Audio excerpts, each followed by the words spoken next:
Hi, my name is Gassan, and today I want to talk to you about what is called in English causative verbs. Causative verbs. So what are causative verbs? They are mainly the words or the verbs make, have, get, let, and help. And there are others, of course. Still, I'm gonna talk about others later on. So these are mainly what we call causative verbs. Okay, one definition, one way to explain them is that they are used, causative verbs are verbs that we use to show that a person or thing makes or causes something to happen. Let me give you an example. I have this car here, okay, and I have this marker, and this marker will cause the car to move, will cause it to move. So I do like this and say the marker made the car move. The marker made the car move. Okay, in that way the marker caused an action. Okay, the marker made the car move. The car moved, but the marker was the first subject. So the marker made the car move. We have two verbs. We have the verb make, which is followed by the verb move. So made is like a causative verb for the action of moving. In a way or another, that's how it looks like. So the marker made the car move, caused the car to move actually. Okay, so let me start by giving you an example about the first word. I have already given you an example using make.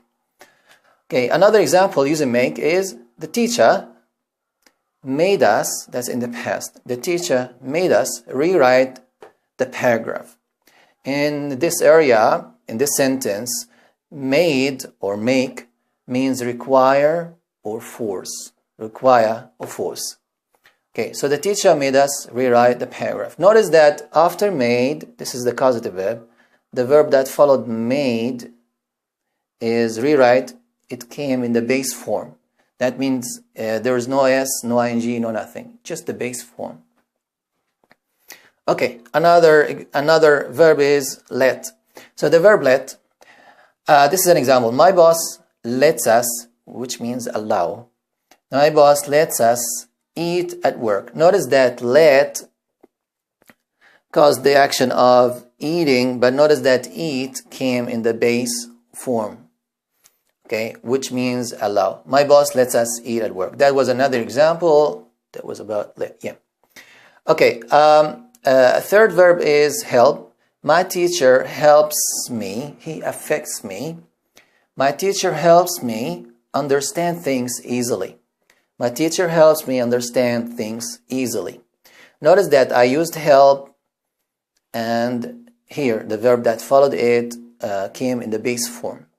But notice that I have between two brackets here, I have the word to.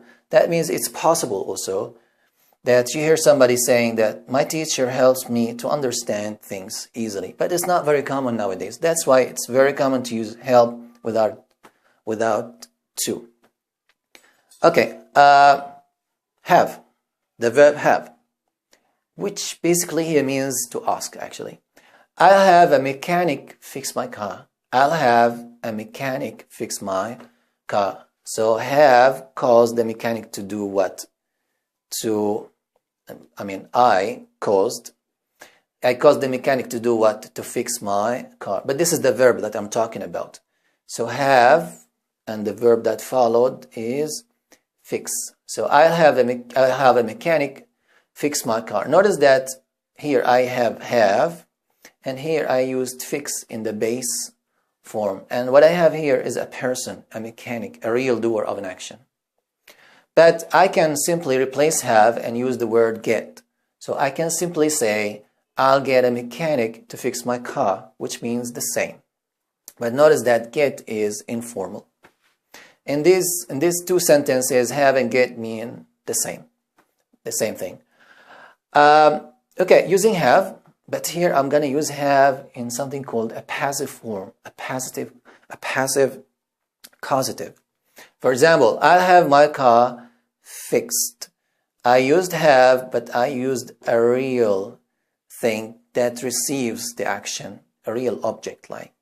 So I'll have my car fixed. And after having this object, this real object, real receiver of an action, I used verb 3, the past participle. I can simply replace it with get. So I'll get my car fixed. I forgot to tell you that here I used I'll get a mechanic to fix my car. So in this active voice form, like, I'll get a mechanic to fix. You will make somebody do something for you, okay? In a way or another, you'll ask somebody to do something for you. Don't forget that with get I used to, but with have I didn't use to. But here in both cases, have or get, after which we had fixed verb as verb 3. This is what we call a passive causative, or a passive form. More causative verbs actually, words like allow, require, employ, permit, motivate, convince, assist, encourage, persuade, hire or hire, lead, inspire, force, bribe, and pay. So I can simply give you an example using the word allow, for example. But notice that if you happen to use any of these causative verbs, you need to use to. One example is, my mom allows me to stay out late. My mom allows me to stay out late. So here I used allow, but used to before the other verb.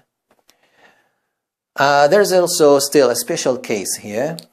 For example, I can say I need or I want to have or get my car washed. I need to have my car washed. I can simply drop get or have and say I need or want, I need my car washed. Instead of saying I need to have my car washed, I can say I need my car washed. In these two examples, or in this example, want and need are acting like causative verbs actually. So this is